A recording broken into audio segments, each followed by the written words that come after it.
Welcome, welcome, welcome to Storytime with me, Miss Sheila. I hope you're having a wonderful and beautiful day.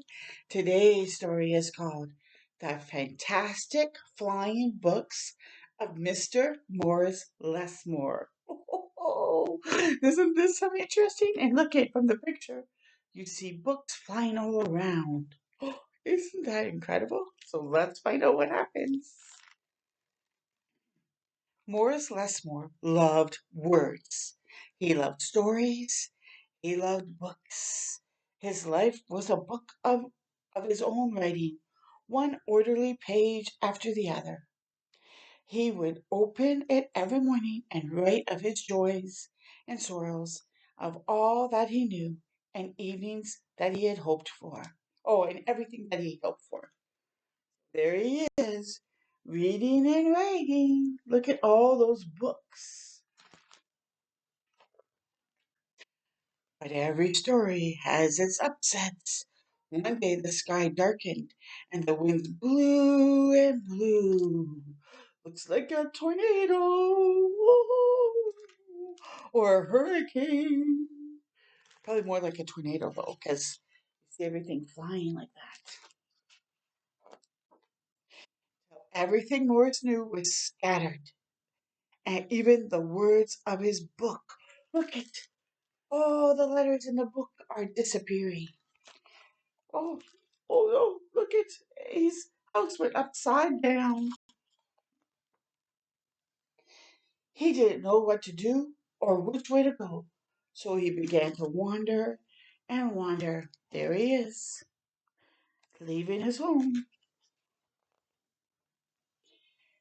Then a happy bit of happenstance came his way. Rather than looking down, as had become his habit, Morris Lesbird looked up, and drifting through the sky above him, Morris saw a lovely lady, and she was being pulled along by a festive squadron of flying books. Look at her.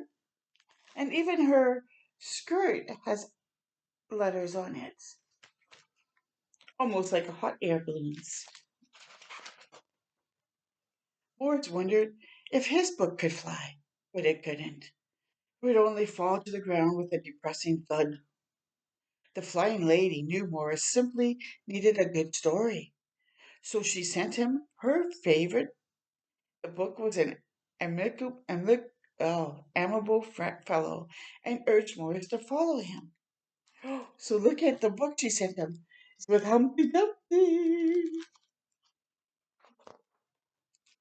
The book led him to an extraordinary building where many books apparently nested.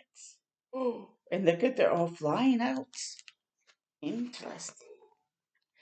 Morris slowly walked inside and discovered the most mysterious and inviting room he'd ever seen. It was filled with the fluttering of countless pages, and Morris could hear the faint chatter of 1,000 different stories, as if each book was whispering an invitation to adventure. Ooh! Then his new friend flew up to him and landed on his arm. It held itself open, as if hoping to be read. The room rustled to life, and so Morris' life among the books began. And so there's Humpty Dumpty, the book, talking to Morris. Morris tried to keep the books in some sort of order, but they always mixed themselves up. The tragedies needed cheering up and would visit with the comedies. The encyclopedias, weary of facts, would relax with the comic books and fictions. All in all, it was an agreeable jumble. Morris found great satisfaction in caring for the books, gently fixing those with fragile bindings and unfolding the dog-eared pages of others. Look at he looks like a doctor fixing the books. Sometimes Morris would become lost in a book and scarcely emerge for days. I have done that where I couldn't stop reading because it was so intriguing. Oh, look at him. Still in the books. Morris liked to share the books with others. Sometimes it was a favorite that everyone loved, and other times he found a lonely little volume whose tale was seldom told. Everyone's stories matters, said Morris, and all the books agreed. At night, after all the stories that needed telling had been told, and everyone had settled down to their proper places on the shelves, great big dictionary would get in the last word. Zzz. It was then that Morris Lessmore would once again write in his own book, and he wrote of his joys and sorrows, of all that he knew, everything that he had hoped for. He is inside a book, writing his book under the moon. The days passed, and so did the months, and the years, and years. Morris Lessmore became stooped and crinkly, but the books never changed. The stories stayed the same. Now his old friends took care of him the way he had once cared for them, and they read themselves to him each night. Oh, how sweet is that? Then one day he filled the last page in his book. He looked up and said with a bittersweet sigh, I guess it's time for me to move on. There he is, finishing his book. The books were sorry, but they understood. Morris put on his hat and took his cane, and as he went to the door, he turned and smiled, and then waved goodbye. I'll carry you all in here, he said, and pointed to his heart. Oh, look at they do look sad, the books. The books waved their pages, and Morris Lessmore flew away.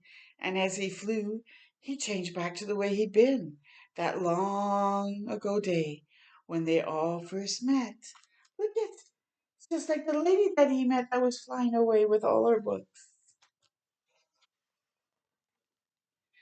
The books were quiet for a while. Then they noticed that Morris Lessmore had left something behind. It's his book, said the oldest friend. Inside was Morris' story, all of his joys and sorrows, all that he knew, and everything he'd hoped for. Right there. And in the pictures, you see the lady going up with the books in the sky. Then the books heard a small, expectant sound. There in the doorway was a little girl. She looked around with wonder. Then something fantastic happened. Morris Lessmore's book flew up to her and opened its pages. The girl began to read, and so our story ends as it began, with the opening of a book. Oh, was that not a cool story? I found that very interesting. I hope you will enjoy many, many, many books and keep coming back to story time because I love sharing them. Until next time with me, Miss Sheila, keep shining your light bright. Bye for now.